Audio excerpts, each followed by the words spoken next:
Hola Josema, ¿cómo estás? A ver, vamos por partes. Primero, te cuento que anoche se declaró en estado de emergencia la red vial nacional y también ocurrió lo mismo con algunos puntos de infraestructura estratégico como aeropuertos, por ejemplo. Sin embargo, hoy por la mañana el ministro de Defensa, Alberto Otárola, lo que dijo es que se declaraba el estado de emergencia a nivel nacional por 30 días.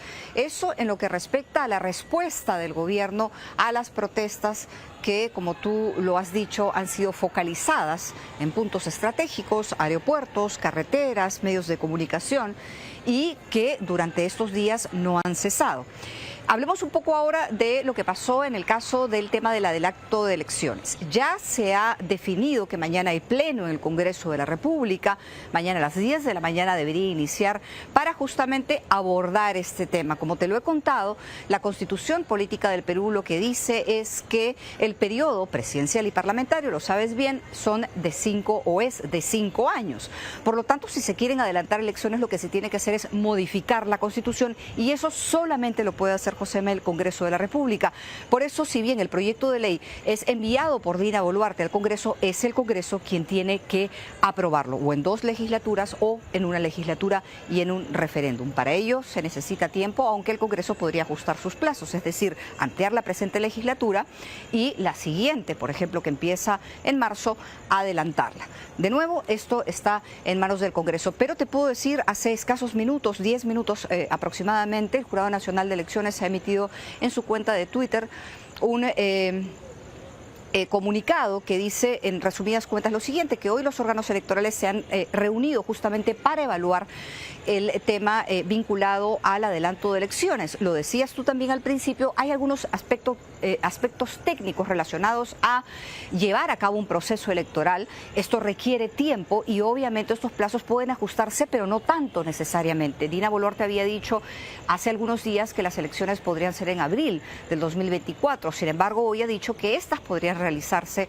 en diciembre o en el 2023. Pero esto no depende ni de Dina Boluarte ni del Congreso de la República. Nos referimos a los plazos, sino del tiempo en el que los órganos electorales puedan organizar justamente estas elecciones. Josema, no sé si tengas alguna pregunta adicional.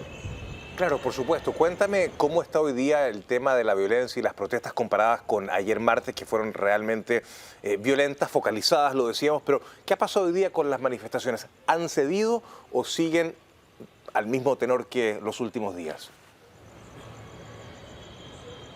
Sí, las manifestaciones han continuado. De hecho, mañana se espera, según lo anunciaron, por ejemplo, sindicatos de trabajadores, marchas adicionales, pero lo que sí han aclarado ellos es que estas van a ser pacíficas. Eso es lo que han dicho y más bien han condenado los actos de violencia. Recordemos que el presidente Castillo, expresidente Castillo, que disolvió de manera inconstitucional el Congreso poniéndose al margen de la ley, sigue en detención preliminar.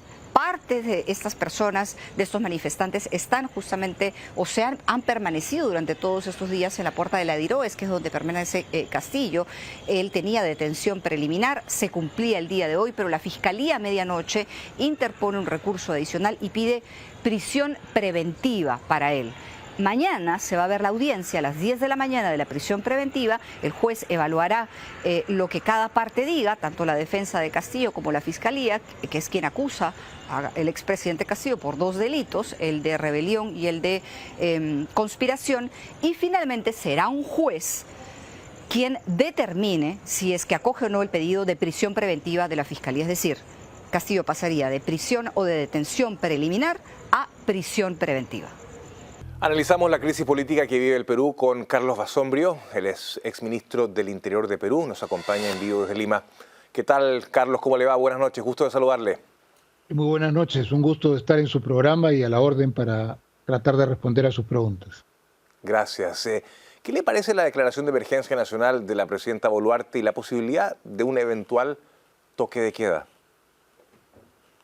A ver, hay una situación muy delicada porque hay digamos, violencia extrema en algunos lugares del país, en varias regiones del país, sobre todo en el sur del país, que están significando quema de comisarías. Comisarías nosotros lo llamamos a los precintos policiales, han quemado 12. Claro.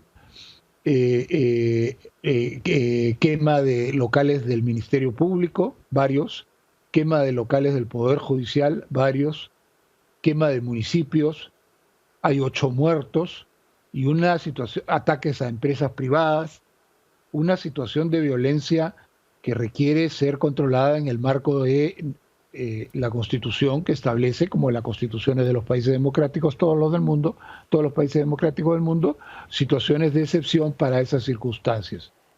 El concepto es: toda manifestación pacífica debe permitirse, todo acto de violencia debe sancionarse. Condenarse, claro. Claro. Ahora, ¿cómo calificaría usted la naturaleza de estas protestas? ¿Espontáneas, organizadas, ideológicas, focalizadas, no masivas, muy violentas, con el peligro de extenderse? ¿Cómo las describiría usted? A ver, yo creo que para entender lo que ha pasado hay que ubicarnos en digamos, el trabajo político que hizo Pedro Castillo en los meses previos a su fallido golpe, de crear condiciones. Todos los días convocaba mítines en el patio del Palacio de Gobierno con sectores radicalizados, con mineros ilegales que ahora están muy metidos en esta violencia, donde la consigna era cerrar el Congreso, cerrar el Congreso, cerrar el Congreso, hasta que creyó que ya ese día había llegado y da este fallido golpe de Estado, donde textualmente dice cerrar el Congreso, Poder Judicial, etcétera. Sin embargo, en una grotesca campaña de desinformación, hay que decirlo, ayudada por países que pensábamos que tenían visiones más democráticas, como México, Colombia, Bolivia y Argentina, han desconocido ese hecho más sólido y macizo y han generado una campaña de desinformación que ha alentado mucho esta idea de que lo que ha habido es un golpe del Congreso contra el presidente. Una cosa absolutamente irracional, que confirma lo que decía García Márquez, que en América Latina la realidad supera la imaginación. Eso ha ido generando un clima de violencia que tiene que ser contenido por las autoridades del Estado y, digamos, Pedro Castillo las está incitando además desde prisión, a la cual dice estar secuestrado, pero envía mensajes, tiene a sus abogados y ha tenido 190 visitas a lo largo de la semana que ha estado ahí, lo que muestra pues la barbaridad de decir que es un secuestro. Su situación legal es muy comprometida y creo que el hecho de saberse ya en una situación desesperada contribuye a que trate de incentivar la violencia, y hay que decirlo, ya van 8 peruanos muertos, acaba de morir el 8º. Esto no es broma, ¿no?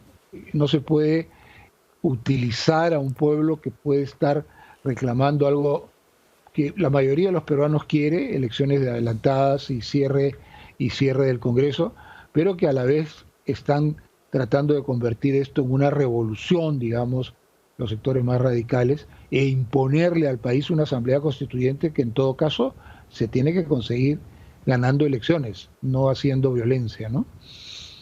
Claro, por supuesto. Y tratando de ir en la misma línea de su análisis, usted decía que Castillo se había reunido muchas veces con los sectores más radicalizados, supongo, de provincia también.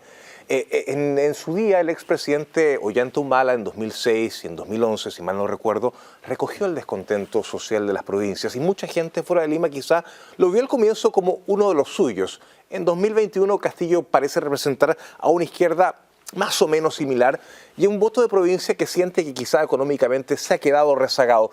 Seguramente es un voto quizá inorgánico, pero que hoy, más allá de las acusaciones, siente que a uno de los suyos lo han tocado.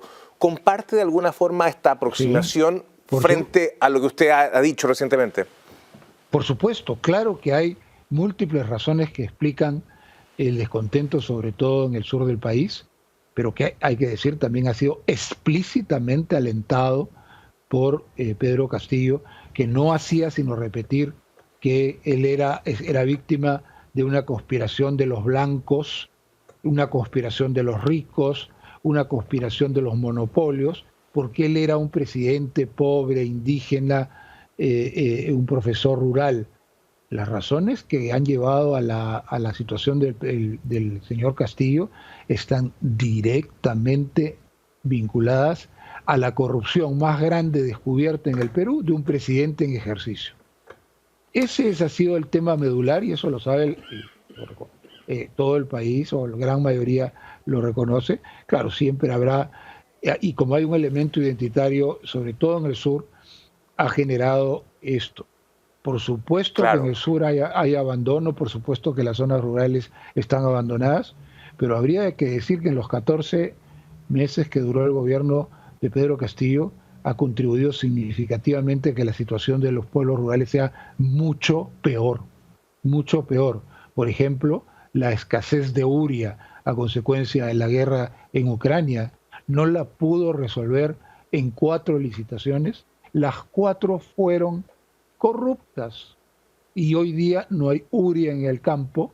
Los campesinos van a enfrentar cosechas mucho más limitadas. Entonces, Claro. sí, hay todo eso, pero por supuesto hay que decir que durante su gobierno la situación de pobreza urbana y rural empeoró.